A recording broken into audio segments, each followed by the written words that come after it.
थांनाय 2019 मायथाइयाव 2019नि जायनोखि 16 आगस्ट बाव जोंनि कलेजा फुराफुरि 60 बोसोर कमप्लिट खालामबाय बारग'बाय दा जिहेतु 60 बोसोर बारग'बाय जोङो दा बेजों लोब्बा लाखिनानै जोङो डायमन्ड जुबिली खुंनो आखायाव लादों खुंगासिनो दङ बे हाबाफारिया सोलिगासिनो दङ दा जिहेतु जोंहा दिनै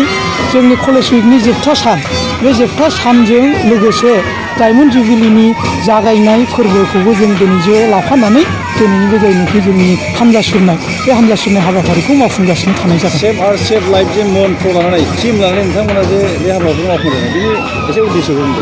सेभ एन्ड सेभ लाइफ जों दा ओरैबायदि मोनसे बुहुमा मोनसे स्टेजाव सफैबाय जे इक'लजिकेल जायनोखि इमबेलेन्स इक'लजिकेलि जायनोखि इमबेलेन्सनि गेजेराव समान गैयै समानथि गैयै नुजाथिदों जों सानो जे जों जुदि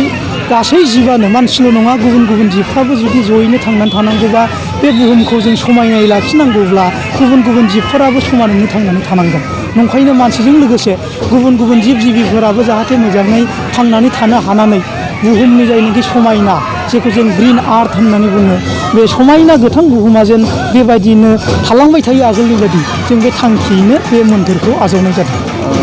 इउनिभार्सिटि एन्ड डाइभारसिटिनि सायाव स्टुडेन्ट्सफोरनि सायाव फंनैसो इउनिभार्सिटि एन्ड डाइभारसिटिनि खोथा दा दानि सम जों नुदों जे जोंनि गेजेराव गुबुन गुबुन समाव बायदिसिना बिथिंखौ लानानै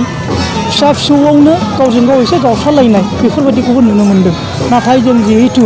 जों दिनै फरायसा हान्जा जों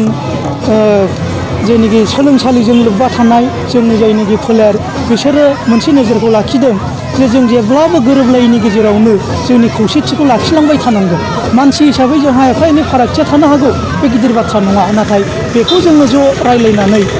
जयैनो सुस्रांलायनानै मोनसे नोजोरजों आवगायलांनो हायैनि जेबो बाथ्रा गैया